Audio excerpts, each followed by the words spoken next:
Jangan mendekat! Jangan sentuh aku! Kamu itu bau sampah busuk!" Teriakan Lina memecah keheningan sore di rumah kontrakan sempit itu. Dengan wajah merah padam karena murka, ia melempar tas KW-nya tepat ke dada suaminya, Kang Sabar. Sabar yang baru saja pulang bekerja, tubuhnya masih basah oleh keringat dan noda oli, hanya bisa terdiam mematung. Bau menyengat khas tumpukan sampah memang menguar dari baju kerjanya. Aroma perjuangan yang justru dianggap aib oleh istrinya sendiri. "Astagfirullah, Dek. Mas baru pulang. Mas cuma mau salim, mau minta air putih," ucap Sabar lirih. Tangannya gemetar memegang tas yang dilempar istrinya. "Air putih? Kamu nggak sadar ya, Mas? Tadi itu kamu bikin aku malu setengah mati." Lina maju selangkah, menunjuk-nunjuk wajah suaminya dengan telunjuk yang runcing. "Kamu datang ke restoran tempat aku arisan pakai motor butut. Knalpotnya nembak-nembak kayak petasan. Gerobak sampahmu itu diparkir di sebelah mobil Pajero temanku. Semua orang tutup hidung, Mas. Kamu sadar nggak sih kalau kamu itu menjijikan?"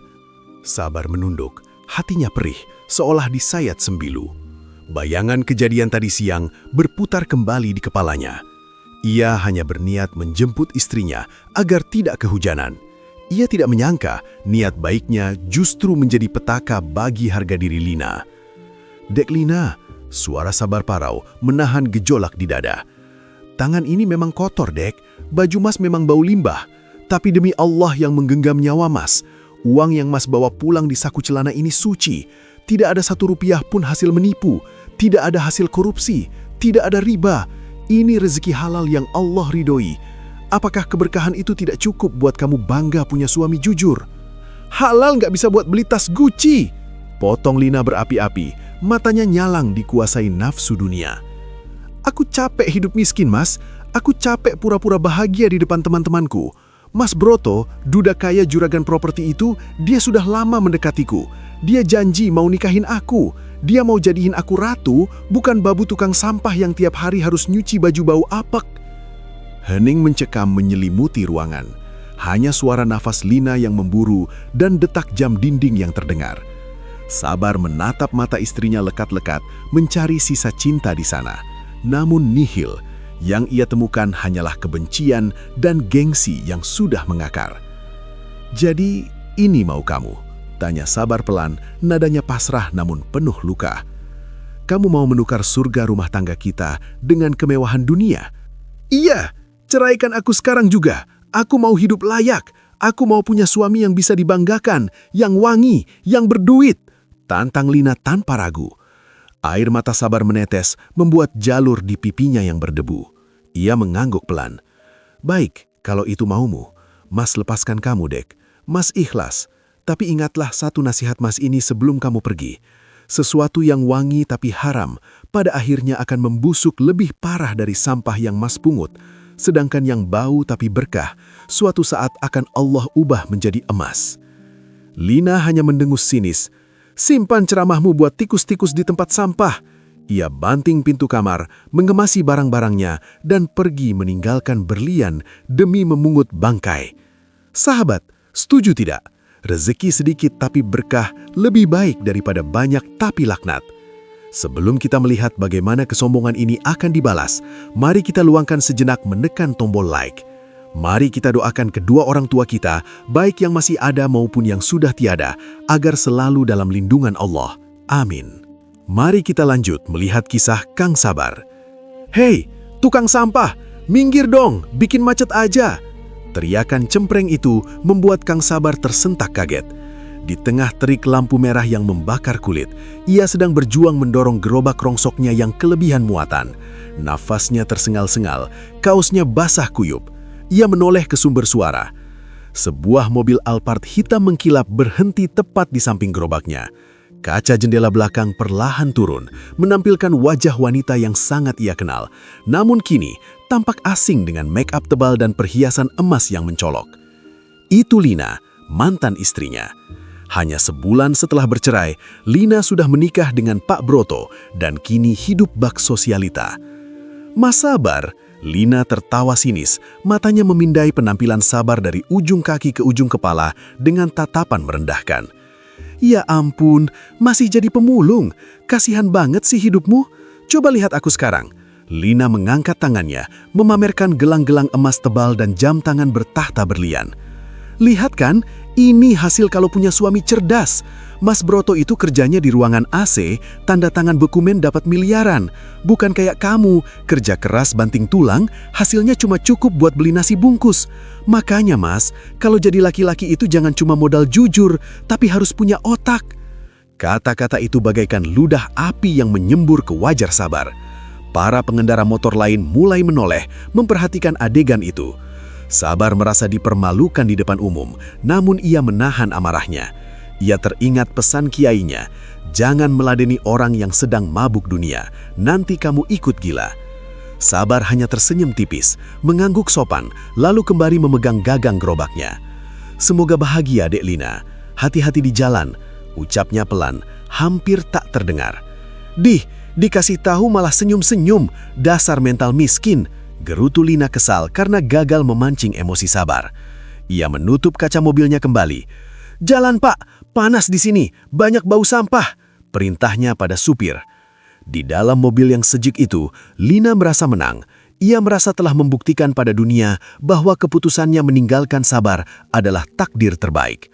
Pak Broto di sampingnya sedang sibuk dengan telepon, membentak-bentak seseorang di ujung sana soal pencairan dana nasabah. Sayang, itu siapa yang nelpon? Kok kayaknya marah-marah terus? Tanya Lina manja. Bukan urusan kamu. Itu urusan bisnis proyek triliunan nasabah. Tugasmu cuma belanja dan senang-senang. Jangan banyak tanya. Bentak Broto kasar. Lina terdiam, sedikit kaget dibentak. Namun kilau berlian di tangannya segera menghapus rasa curiga itu. Lina memilih buta dan tuli. Ia tidak peduli dari mana asal uang suaminya. Apakah dari keringat halal atau darah orang lain. Yang penting, ia bisa pamer di arisan. Sementara itu, di trotoar yang panas, Sabar menepi sejenak untuk minum air dari botol bekas. Ia menatap mobil mewah mantan istrinya yang menjauh. Dalam hatinya ia berdoa, "Ya Allah, lindungilah dia. Jangan biarkan kemewahan yang menipu itu menghancurkannya. Hamba ridho atas penghinaan ini sebagai penggugur dosa hamba." Sabar tidak tahu, doa tulusnya itu menjadi tameng baginya. Sementara Lina sedang melaju kencang menuju jurang kehancuran yang tak ia sadari. "Buka pintunya! Kami dari kepolisian! Kepung seluruh area! Jangan biarkan ada yang lolos!" Pagi yang tenang di kawasan elit itu seketika berubah menjadi medan perang. Lina yang sedang asik luluran di ruang tengah terlonjak kaget hingga toples lulurannya jatuh pecah. Belum sempat ia berdiri, pintu jati ukiran Jepara yang kokoh itu jebol diterjang kaki petugas. Puluhan polisi bersenjata laras panjang dan tim penyidik berpakaian putih-putih merangsek masuk. Suasana kacau balau. "Tiarap! Semua tiarap!" Pak Broto yang baru keluar dari kamar mandi dengan handuk, wajahnya pucat pasi seperti mayat. Ia coba berlari ke arah dapur untuk kabur lewat pintu belakang, tapi terlambat. Dua anggota Brimob langsung membekupnya, membanting tubuh gempalnya ke lantai marmer yang dingin, dan mengunci tangannya dengan bergolok besi. "Mas Broto!" jerit Lina histeris. Ia berlari mendekat, tapi ditahan oleh seorang polwan. "Lepasin suami saya! Kalian siapa? Kalian perampok ya? Suami saya pejabat! Saya laporin kalian semua!" teriak Lina membabi buta, masih merasa dirinya nyonya besar yang tak tersentuh. Seorang perwira polisi melangkah maju, menatap Lina dengan pandangan tajam tanpa kompromi. Ia membentangkan sebuah surat perintah penangkapan berwarna merah. "Ibu Lina, suami ibu, saudara Broto, ditangkap atas dugaan tindak pidana pencucian uang dan penipuan investasi bodong berkedak koperasi simpan pinjam. Total kerugian korban mencapai 100 miliar rupiah. Ribuan pensiunan guru dan TKI menangis karena uangnya dimakan oleh gaya hidup kalian." "Penipu? Gak mungkin. Mas Broto bilang dia investor emas. Mobil ini, rumah ini, semua palsu, Bu. Semua aset ini dibeli dari uang haram hasil kejahatan. Dan berdasarkan penetapan pengadilan, hari ini juga kami sita seluruhnya." Perintah itu bagaikan vonis mati. Petugas mulai bergerak cepat menempeli stiker merah menyala bertuliskan "Disita Negara". TV LED raksasa, sofa kulit impor, kulkas 2 pintu, bahkan lukisan dinding, semua ditempel stiker laknat itu. Polwan yang memegangi Lina mulai melucuti perhiasan yang melekat di tubuh Lina. Kalung emas ditarik, gelang keroncang dilepas paksa, bahkan anting berlian di telinga Lina dicopot. Jangan ambil ini punya saya nggak punya apa-apa lagi. Lina menangis meraung-raung berguling-guling di lantai, memeluk kaki petugas. Ia rela merendahkan harga dirinya serendah tanah demi mempertahankan benda mati. Maaf Bu, Ibi terbukti menikmati hasil kejahatan. Ibu harus keluar dari rumah ini sekarang juga. Silahkan bawa baju yang menempel di badan. Tanpa ampun, Lina diseret keluar dari istana palsunya. Di luar pagar, ratusan warga dan tetangga sudah berkumpul menonton. Mereka bukan simpati, melainkan mencemooh. Kamera HP mereka menyorot wajah Lina yang berantakan.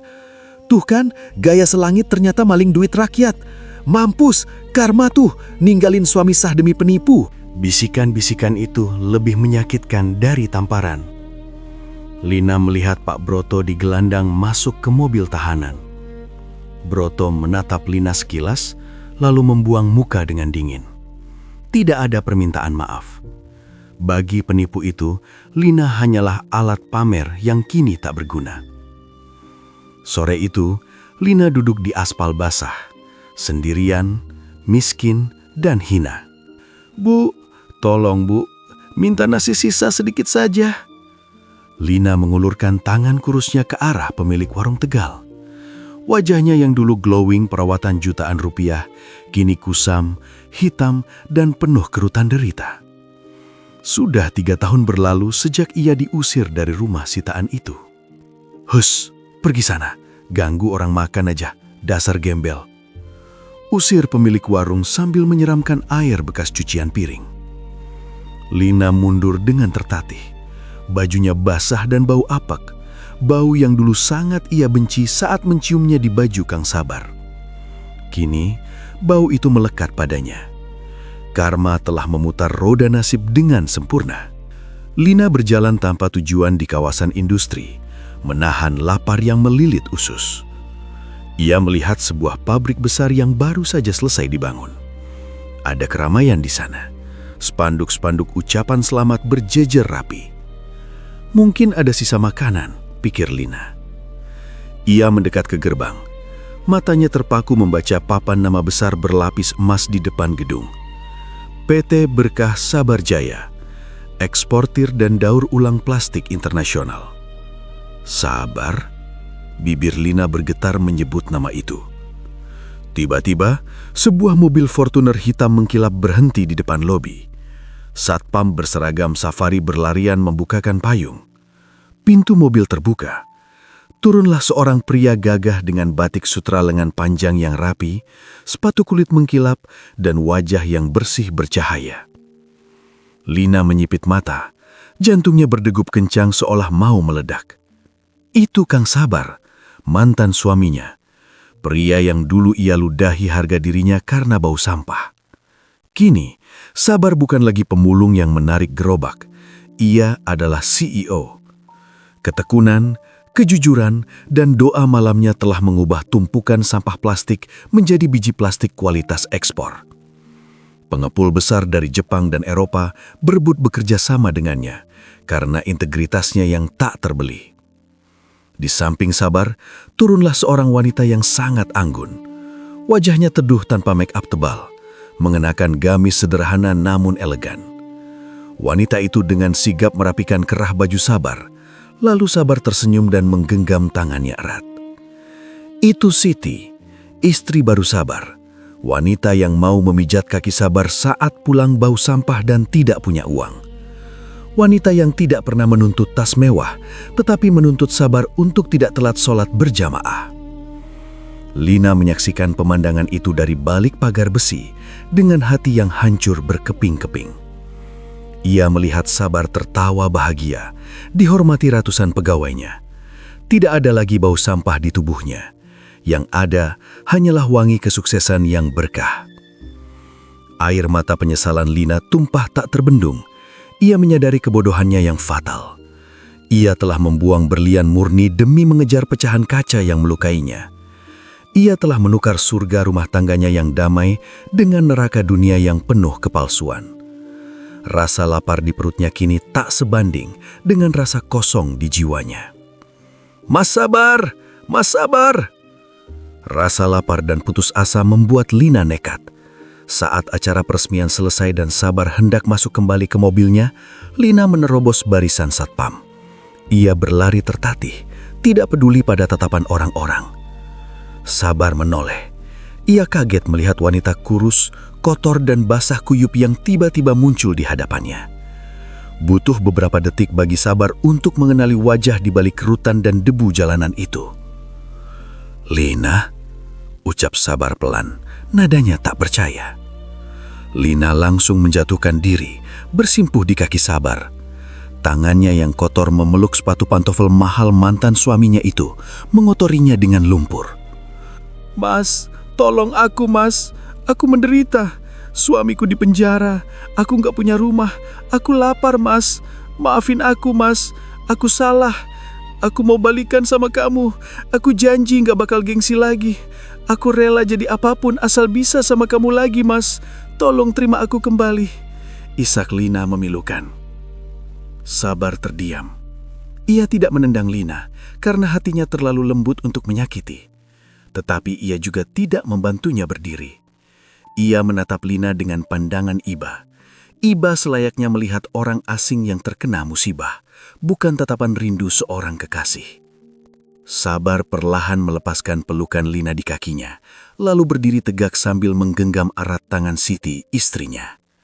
"Bangun Lina," ucap Sabar lembut namun tegas, suaranya berwibawa. "Aku sudah memaafkanmu. Demi Allah, tidak ada dendam di hatiku. Semua hinaanmu dulu sudah kubasuh dengan air wudu setiap malam. Aku sudah mengikhlaskan semua perih itu." Lina mengangkat wajahnya penuh harapan, matanya berbinar di tengah air mata. "Benarkah mas? Berarti kita bisa rukuk. Aku bisa pulang ke rumahmu. Aku janji bakal jadi istri baik." Sabar menggeleng pelan, menghancurkan harapan Lina seketika. "Tidak Lina, rumahku sudah tertutup untuk masa lalu. Rumahku sekarang sudah ada ratunya." Sabar menoleh pada Siti dengan tatapan penuh cinta dan hormat. "Kenalkan, ini Siti. Dia wanita yang mau memijat kakiku saat pulang bau sampah dan tidak punya uang. Wanita yang mau makan nasi garam bersamaku saat usahaku hampir bangkrut. Wanita yang mendoakanku di sepertiga malam, bukan memaksaku membeli dunia dengan cara haram. Allah mencabutmu dari hidupku karena dia sayang padaku.